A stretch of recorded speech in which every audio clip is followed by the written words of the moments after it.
को छैल का न मन बसिया। नवनागर किशोर नवल रसिया, प्यार ब्रज को छैल का न मन बसिया। नवनागर किशोर नवल रसिया, प्यार ब्रज को छैल का न मन बसिया। करे कालिंदी करे कालिंदी कुल किलोल, जय जय राधा रमन हरि बोल, जय जय राधा रमन हरि बोल, जय जय राधा रमन हरि बोल, जय जय राधा रमन हरि बोल, जय जय राधा रमन हरि बोल, जय जय राधा रमण हरि बोल, जय जय राधा रमण हरि बोल।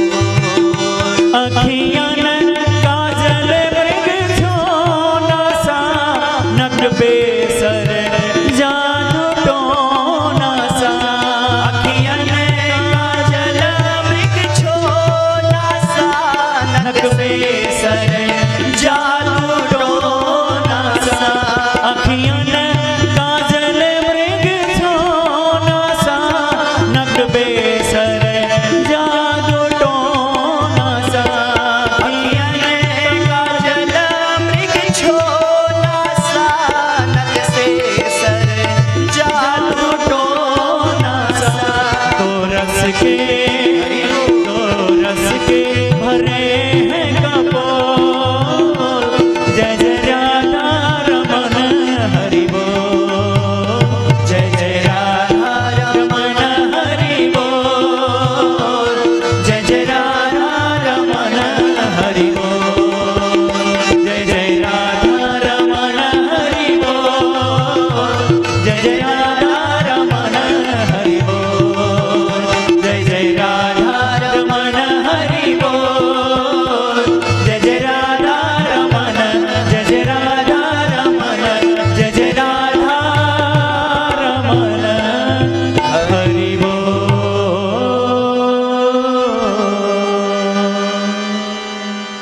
बोले वृंदावन बिहारी लाल की जय।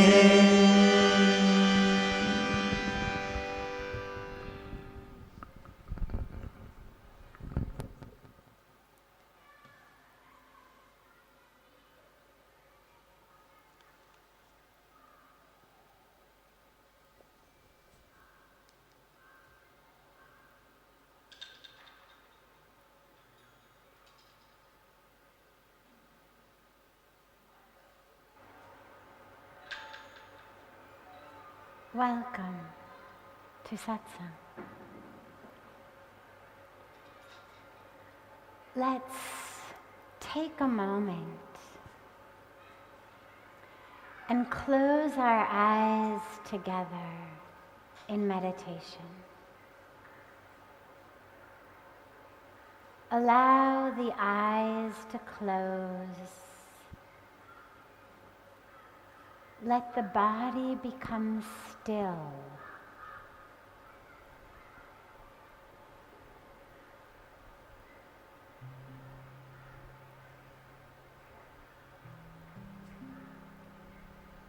As the body is still, the eyes are closed.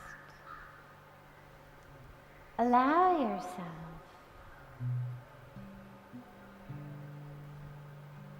to pull in all of the organs of sensation, all of the ways that we interact with the outer world. Pull them inward.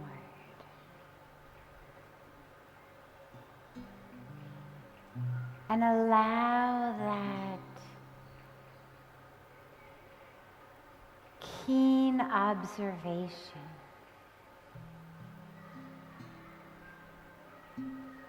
to turn on for the world inside. Normally our senses are focused outward. What we see, what we hear, what we smell and taste and touch.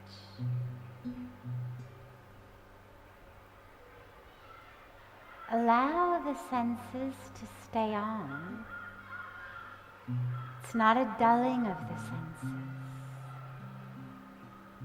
but instead of having them picking up all of the stimuli in the outer world, bring them inward.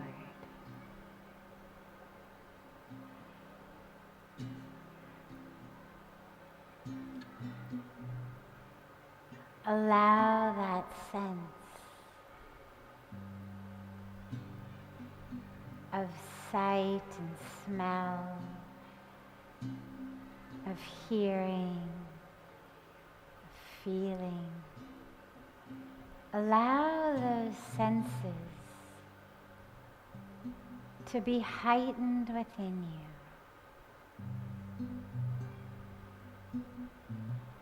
What is it like inside you right now? Don't analyze. Just witness. Just be aware.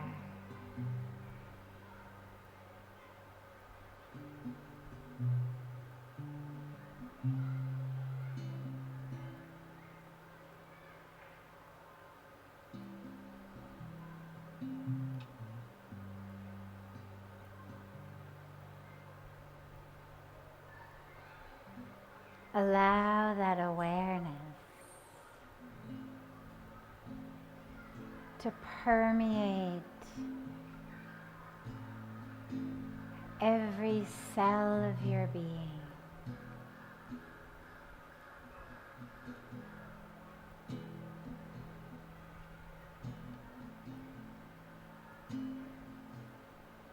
It's easy to be aware of the large elements, what my breath is like,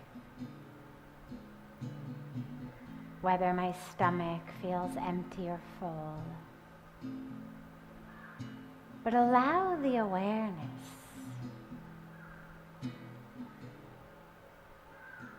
to expand subtly. Can you bring that state of awareness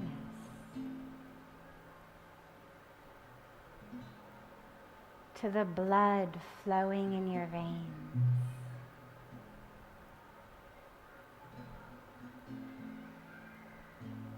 Can you become aware not of the blood cells, but in the blood cells?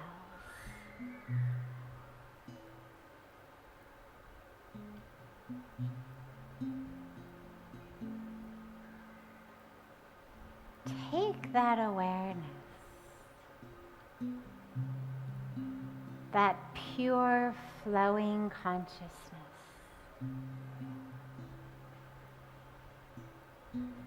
flowing like the river Mother Ganga, and allow it to flow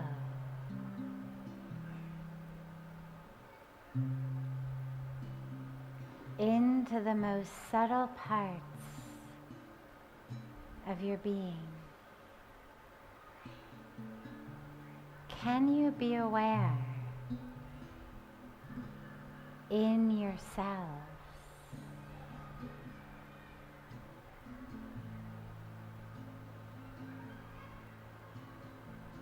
Can you be aware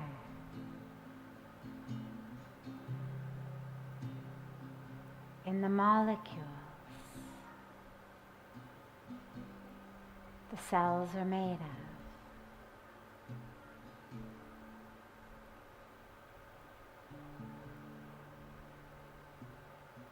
Can you be aware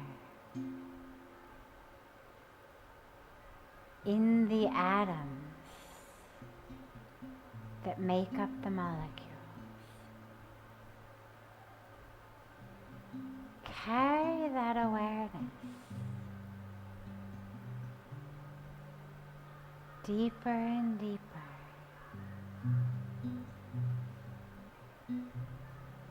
More and more subtle. Can you be aware inside the atom?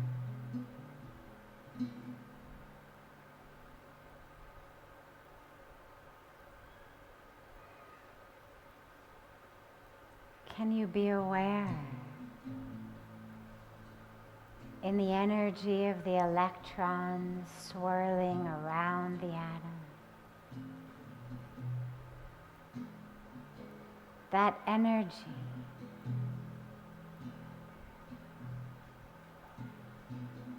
that fills every aspect of the physical body.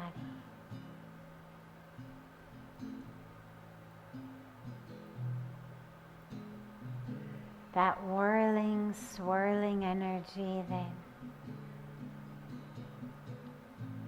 connects you to the outer world,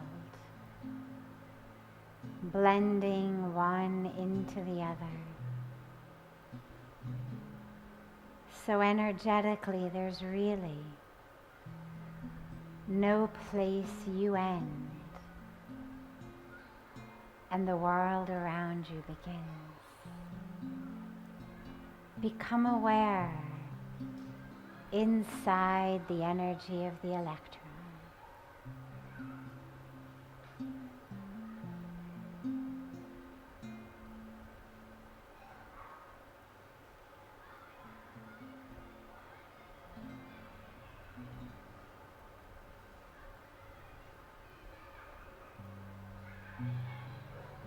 And then shift that awareness from the whirling, twirling energy of the electron to the space between the electron and the rest of the atom. Because most of what we consider matter is actually empty space.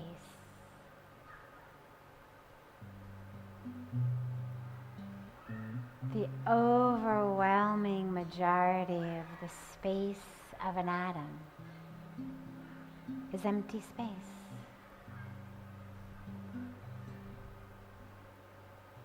Which means that the overwhelming vast majority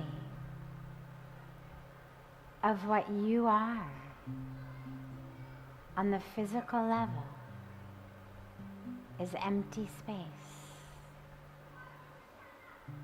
Become aware in that empty space.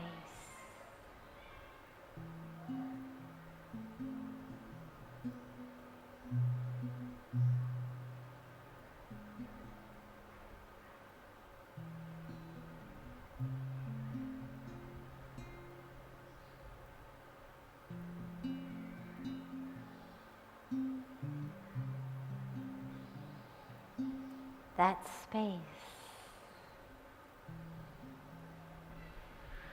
is the physical being of you.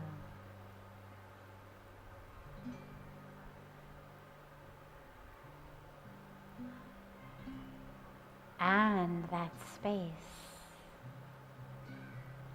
is the same space as all of creation is made of. Bring the awareness to the space, not only of you,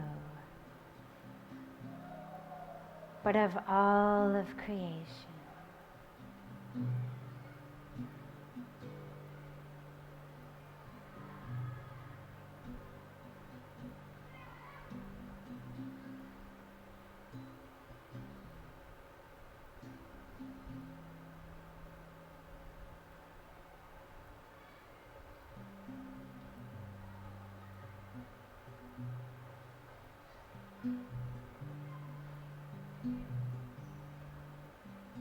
try to hold the awareness within the emptiness.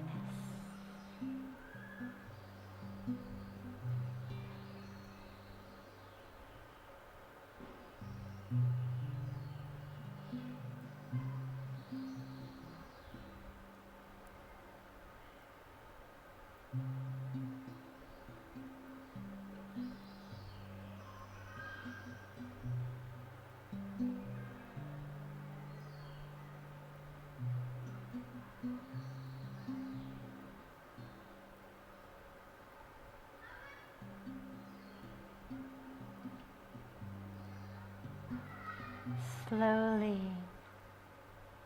and gently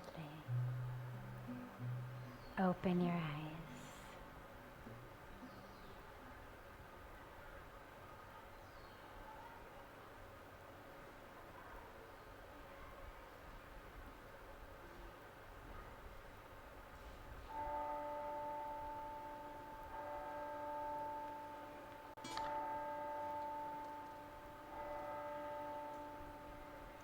We'll begin with a question by Puja Talwar.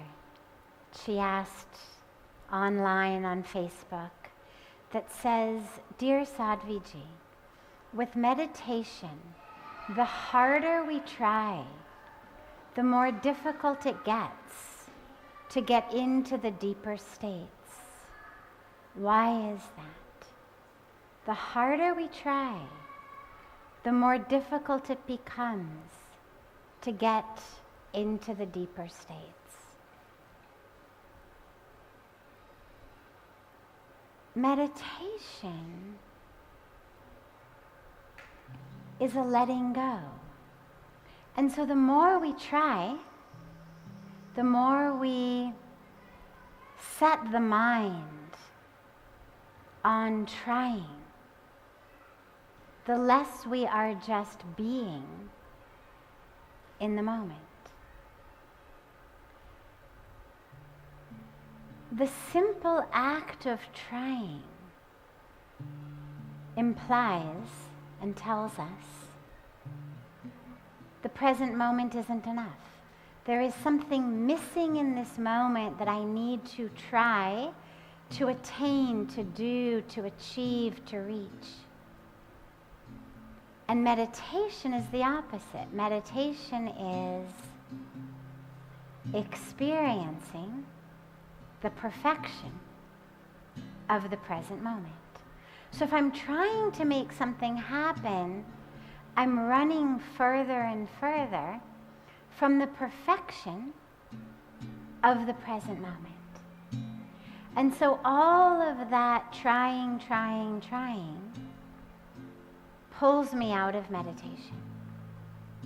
And that's why the more you try, the harder it gets.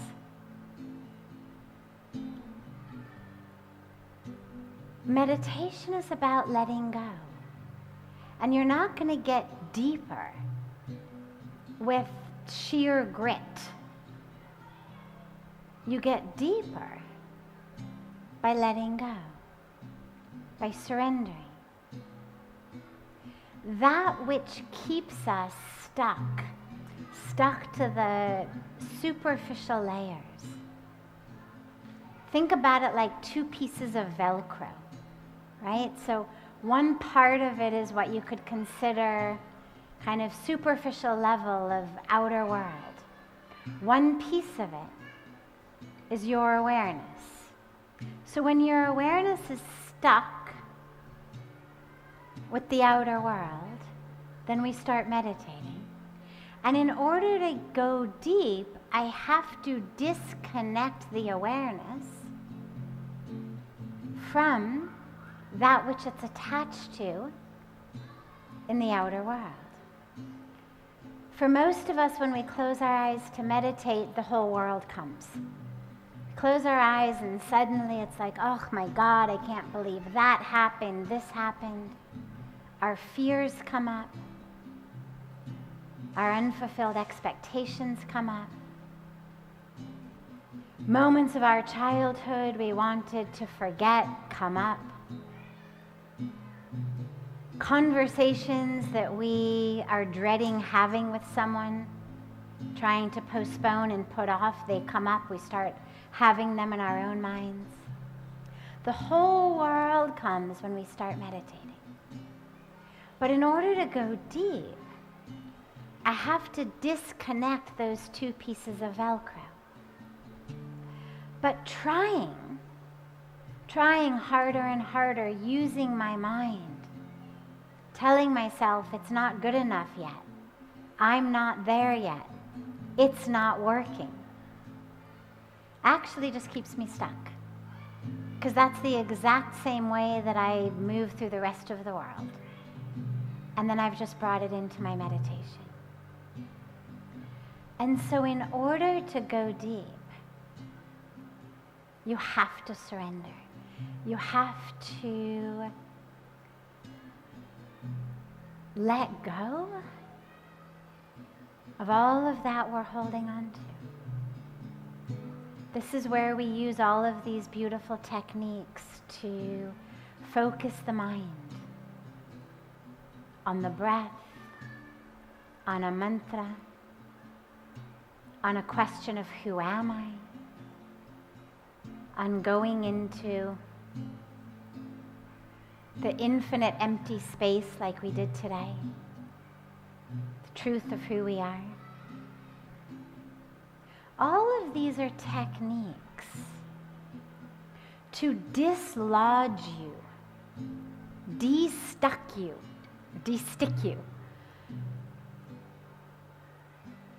from the material world, the world of the mind, the world of desires and aversions, the world of anger and jealousy and expectations and fears and all of that. It's to disconnect you from that so you can sink deeply. Think about being in the ocean or being in a swimming pool and having one of those, like kids have, one of those sort of inflatable ring things that kids swim in. Now imagine you're in one. You can't sink, you can't go down. That's their whole purpose. They keep you from sinking. But if you wanted to sink, if you wanted to go deep, you couldn't do it with one of those rings around you. The only way for you to dive down into the bottom of that pool or deep into the ocean is to leave that inflatable device up on the surface, to disconnect yourself from it. And then you could dive deep. So in the same way, we disconnect ourselves from that. We free ourselves from that, which is keeping us stuck on the surface. And only then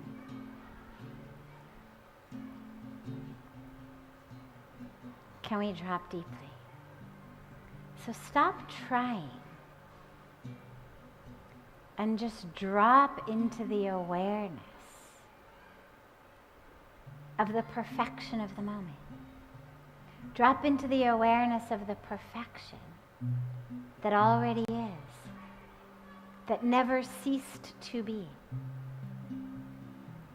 Drop into that.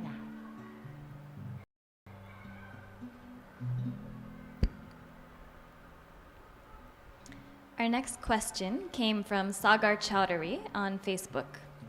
Why does everyone differentiate the body and mind from the soul, saying the soul is purest and godly, and the body and mind are not pure and godly? So, God is in everything. The divine pervades all of creation. There's a beautiful line from the Upanishads that says, Isha vasyamidam sarvam, yat kincha jagatyam jagat. What it means is, everything in the universe is pervaded by the divine. Now that, amazingly, also includes matter. So it includes the body. It includes everything everywhere. It includes the trees. It includes the water. It includes the soil. The 5 elements that we offer in puja, when we perform puja and we offer the elements, right? We offer earth, usually in the form of a flower. We offer water. We offer fire. We offer air and ether, usually through incense, through waving the fan. We offer the elements back to God, because the elements are God. They have been created by the divine, of the divine. We offer them back as sacred, as divine. So those are the same elements that our physical body is made up of. There is nothing impure or ungodly in the body. Yes, of course, there are certain sanitary and hygienic norms that we have to follow with regard to cleanliness, for example, and things that come out of the body. But that doesn't mean that the body itself isn't pure. It just means that we need to maintain health and hygiene and sanitation and cleanliness. And the mind is certainly not impure or bad. What the mind is ignorant. And the ignorance of the mind leads us into darkness. Or you can even more simply say the mind is the darkness. The ignorance is the darkness. Not because it's bad, but just because it's ignorant.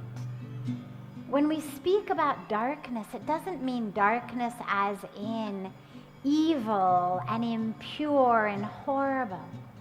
That darkness is the darkness of ignorance. And it's the ignorance of the mind that identifies as the body rather than as the soul. Now, the issue with the body is not that it's bad or wrong or impure, but it's very impermanent. The body is constantly changing. The soul is eternal. The body is constantly impacted by the world around it. So it's hot out, I feel hot. It's cold out, I feel cold. My stomach is empty, I feel hungry and maybe even a little grumpy or cranky. My stomach is full, I feel very santusht, peaceful, satisfied, content. Didn't get enough sleep last night. I'm cranky, grumpy, irritable. Had a beautiful long night's sleep.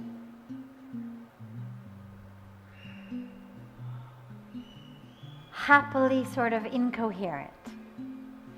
So the state of the body is A, constantly in flux, and B, connected and hooked into that which is happening around us. To identify as something that is constantly changing and something that is dependent upon the world around me means that I'm going to constantly be going up and down in my own mind.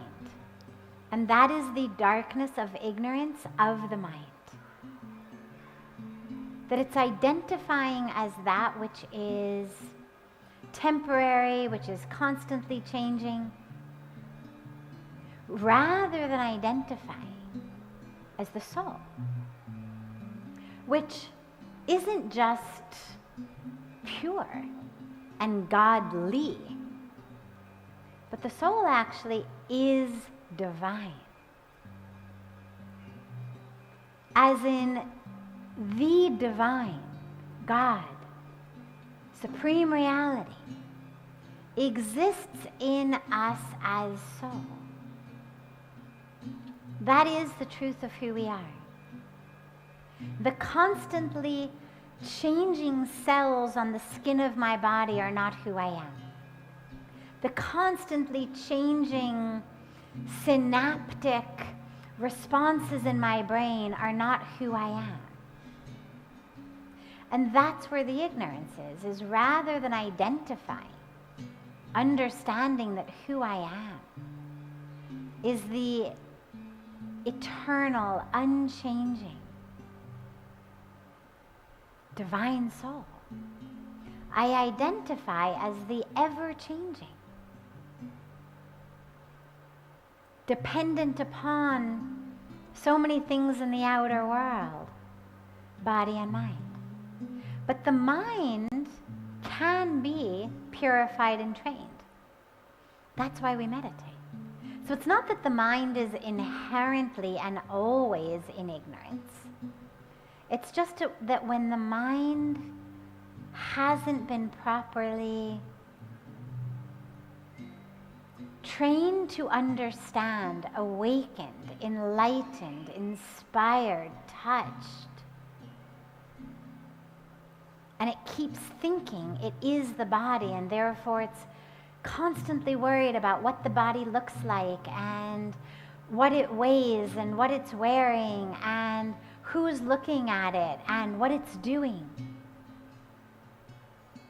how it's changing. Oh, a gray hair. Oh, a wrinkle. Oh, 5 pounds this way or that way. Our time and energy and life end up wasted rather than bathing in the ecstatic truth of who we are as soul.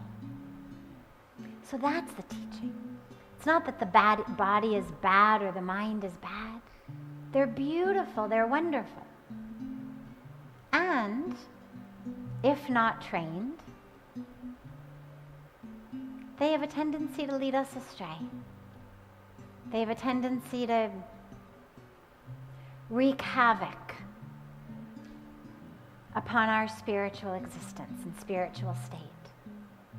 But with some good meditation, with some divine touch, with some awakening, the body and the mind can both become in alignment with the truth of the soul. And that is the yoga, the union that we speak about when we talk about yoga.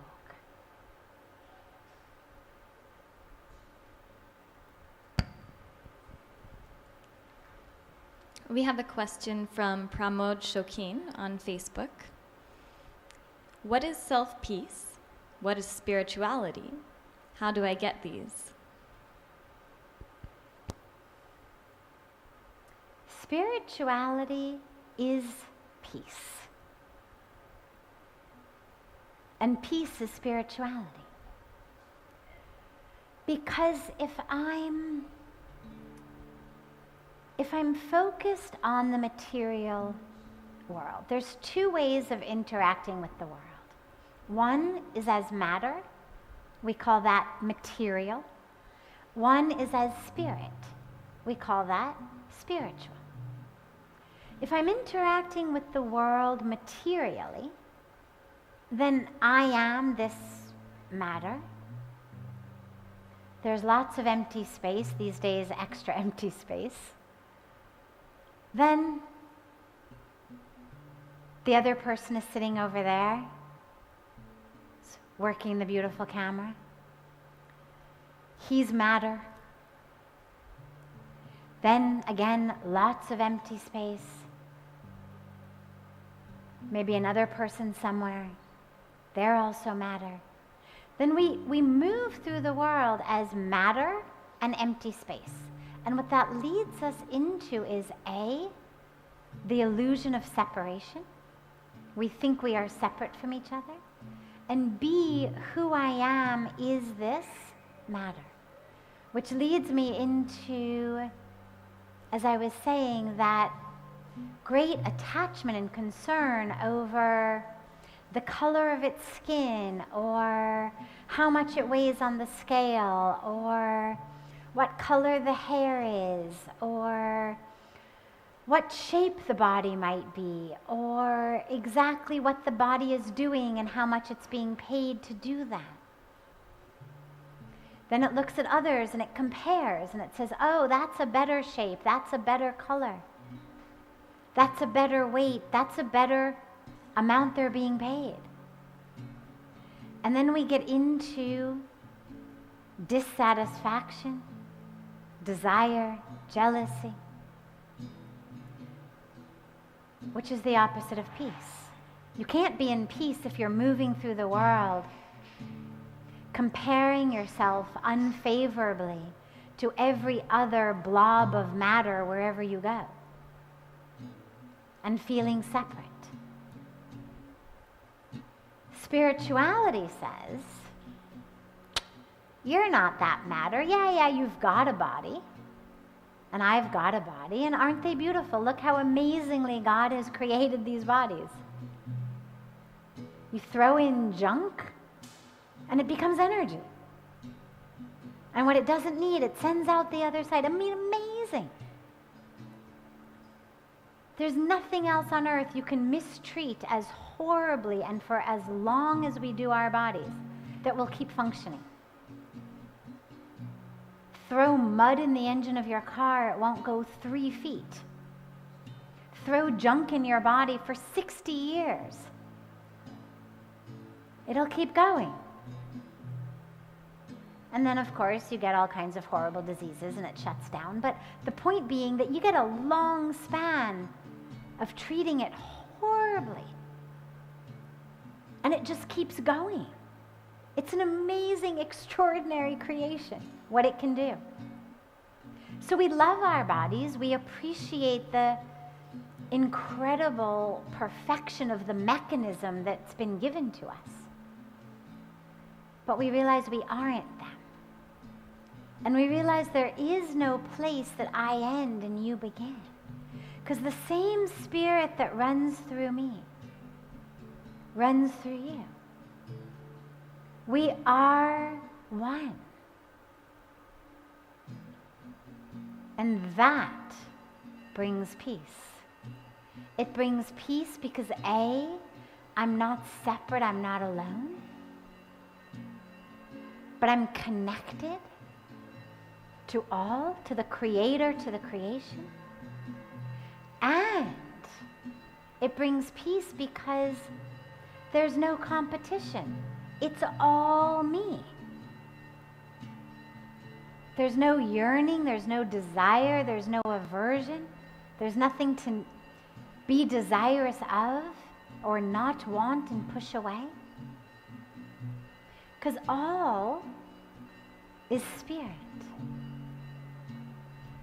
And all is divine. And so that's where peace comes in, is the awareness that I have a body and I need to treat it well and love it, but I'm not it. What I am is divinity, consciousness, love, truth, energy. Whether you look at me under an electron microscope and you see the whirling, twirling electrons, energy. Or you feel me and the love and the divine energy. Either way, we're energy. Then we realize we're one with all. And it's all perfect. Nowhere to go. Right here, right now, is perfect. And that brings peace. That is peace. And then you bring peace to others in the world.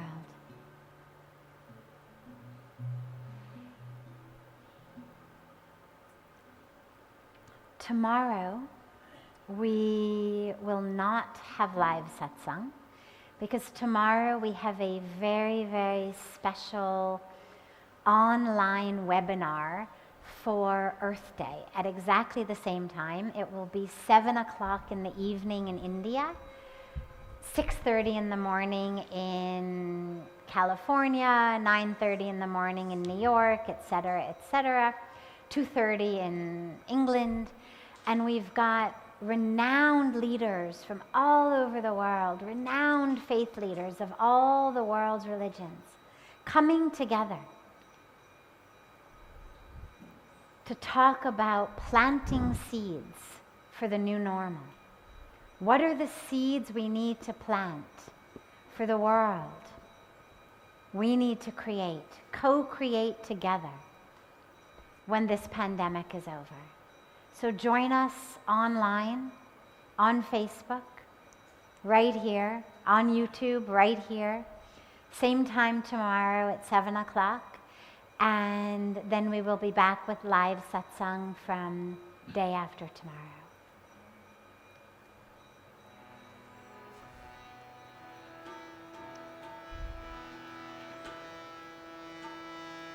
Om Jai Jagat